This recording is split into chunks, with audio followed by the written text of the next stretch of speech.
Привет, мои дорогие друзья! Сразу же должен сказать, без паники, обращаясь к нашим русским друзьям. Почему? Потому что вы сами знаете, что сеять панику, это значит помогать ЦИПСО. Смотрите, дорогие друзья, что происходит? Что происходит сейчас? Просто хотел с вами высказать свои мысли. Ночью произошел обстрел ряда районов Белгородской области. Ряда населенных пунктов, больше всего досталось населенному пункту Валуйки. Вы наверняка видели эти дичайшие видео с прилетами, с криками людей, с тем, что там кровь была, разбитые окна, разбитые здания и так далее. Что произошло? Произошел обстрел, целенаправленный обстрел инфраструктуры. И произошло это через буквально там 2 суток после того, как было заявлено, через 3, как было заявлено о, по сути, начале тотальной войны, уничтожения тотальной инфраструктуры Украины. Об этом заявили на всех практически телеканалах Российской Федерации, об этом заявили все эксперты, и у многих ястребов они как бы воспряли и сказали, ну вот теперь-то все будет по-другому. По-другому не произошло, была разрушена дамба, вы знаете, в Кривом Роге, что нанесло серьезный ущерб мирному населению в основном, но сейчас устраняются эти все разрушения, при этом там настоящая катастрофа произошла с некоторыми водоемами, цвет в них изменился на багровый, это связано с ремонтными работами и так далее. И вот проходит несколько дней, проходит буквально опять-таки 2 суток с того времени, как Зеленский абсолютно беспрепятственно, спокойно приезжает в Изюм. Некоторые граждане пытались меня уличить в том, что я, когда говорю о том, что Зеленский спокойно приезжает в Изюм, я пиарю Зеленского. Мне кажется, больше всего его пропиарила Минобороны Российской Федерации. С другой стороны, основным тезисом, почему у него получилось спокойно погулять в Изюме, а потом в Харькове, был тезис, немножко странный, как по мне, но тем не менее он продвигался, о том, что да кому он нужен? Да кому он нужен, это клоун, назначат другого, то он ничего не решает и так далее. Я не знаю, что решают чиновники в Херсоне, назначенные Россией. Я думаю, немного они могут решать. И находятся под прямым кураторством, понятно, более высокопоставленных и решающих кураторов из Российской Федерации. При этом сегодня зафиксирован прилет в администрацию Херсона.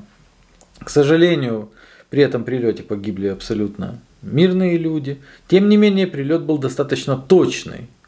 Как заявил Стримоусов, назначенный там главой администрации, ему в кабинет залетело 5 хаймерсов. Я думаю, он немножко преувеличивает, тем не менее, полетело точно в кабинет. Знаете, что это прилетело? Ну, понятно, Хаймерс, понятно, американская ракета. Это прилетело в тот самый центр принятия решений. Даже несмотря на то, что особо решения там не принимаются в херсонской администрации. Когда прилетело? Второй вопрос. Когда это прилетело? Это прилетело как раз во время их совещания. Это говорит о том, насколько четко работает разведка. И тут вопрос другой. А знала ли разведка Российской Федерации о приезде Зеленского в Изюм? То, что я спросил в своем ролике, за который меня критиковали, кстати, многие такие настоящие ультрапатриоты Российской Федерации. А знала ли разведка Российской Федерации? Наверное, да. Потому что если не знала, значит в Российской Федерации разведки больше нет. Тем не менее, он там погулял, поехал, погулял в другом месте и так далее. Второй взрыв, это с разницей произошло буквально в полчаса, прогремел в Луганске. В Луганске он прогремел в Генеральной прокуратуре Луганска, но не просто в Генеральной прокуратуре, а прямо в кабинете генерального прокурора ЛНР. Если взрыв, объясню, прогремел в кабинете генерального прокурора ЛНР, значит, кто-то пронес туда взрывное устройство. В кабинет генерального прокурора ЛНР в Луганске в то время, когда происходит война, в то время, когда все находятся под прицелом и так далее. О чем это говорит? Ну, о провале, полном провале местных спецслужб. Туда мог зайти только человек абсолютно приближенно. Конечно, можно говорить о техничках и так далее. Но теперь продумайте, какая была проведена работа для того, чтобы завербовать такого человека, который отлично понимает, что именно он проносит. Этот человек должен был это принести в здание. Я таки предполагаю, что, наверное, есть рамки, да? Чисто мои рассуждения.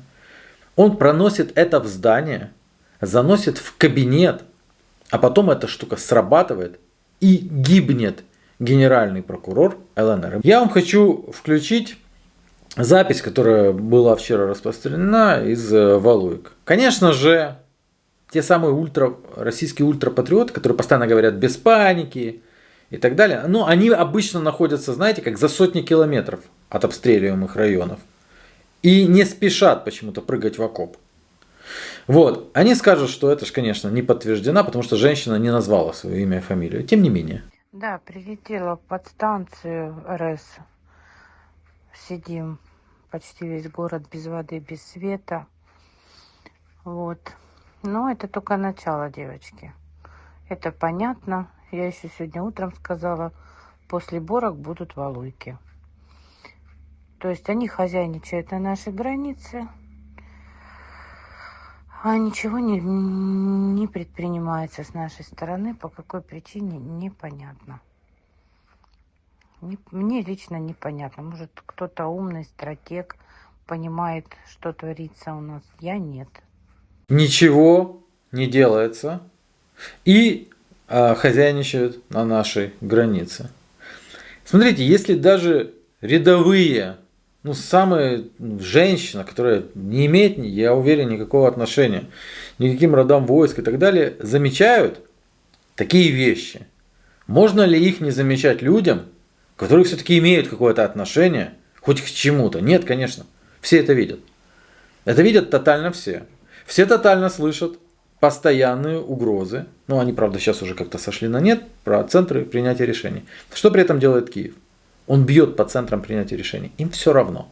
Решает что-то Стримоусов или нет. Неужели после Стримоусова, если бы они попали, он бы погиб, не назначили бы какого-то Белоусова? Назначили бы. Но им все равно, они просто делают. И делают сразу по многим и многим местам. Вот буквально, когда записывалось, пришло сообщение о том, что был обстрелян Ясиновский коксохимический завод в ДНР. Подвергся обстрелу со стороны. И по ходу записи этого видео произойдет еще ряд обстрелов. Я абсолютно в этом убежден. Я не знаю, насколько они будут точечные и будут ли прилеты опять по администрациям, то есть по центрам принятия решений. Но однозначно это происходит. Еще несколько дней назад Армен Гаспарян, разговаривая с человеком, с ведущим известным, о котором мы уже говорили, он выказал свою, по сути, растерянность. Теперь мы думаем о том, что мы можем противопоставить opinion-мейкерам, не хуторским помойкам.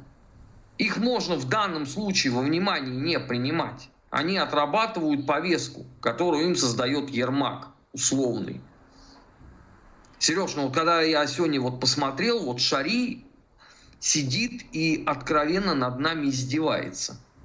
А самое страшное в том, что ему нечего противопоставить.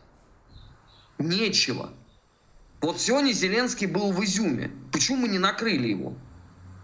Во время, извините, контртеррористической операции 20 лет назад мы же накрывали сборище боевиков. Почему мы сейчас это не делаем?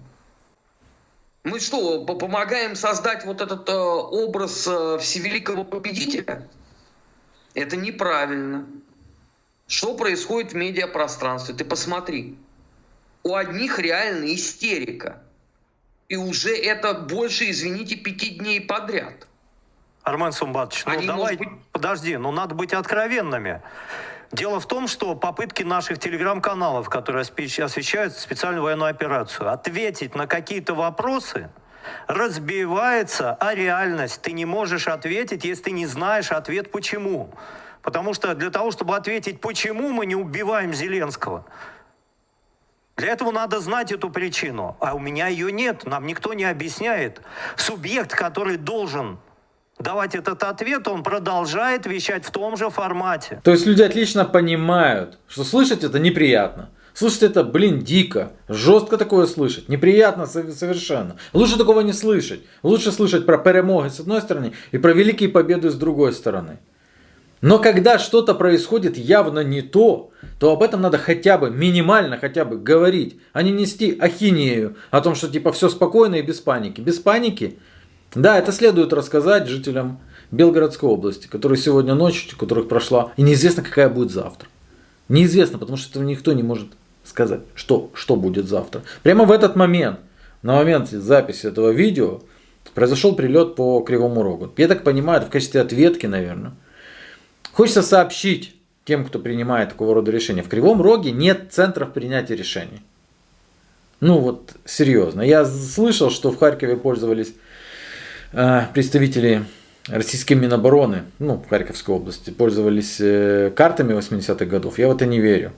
Не верю. Но если предположить, что тогда, наверное, они предполагают, что там до сих пор Зеленский находится, в детский садик ходит. Если не говорить об этом трэше, который происходит, то он будет происходить дальше и усугубляться. А усугубляется каждый божий день. И есть те, для которых всегда, кто говорит правду с одной стороны и с другой, сотрудник ФСБ, а для тех сотрудник СБУ, потому что они одинаковые. А правда посередине. Пока.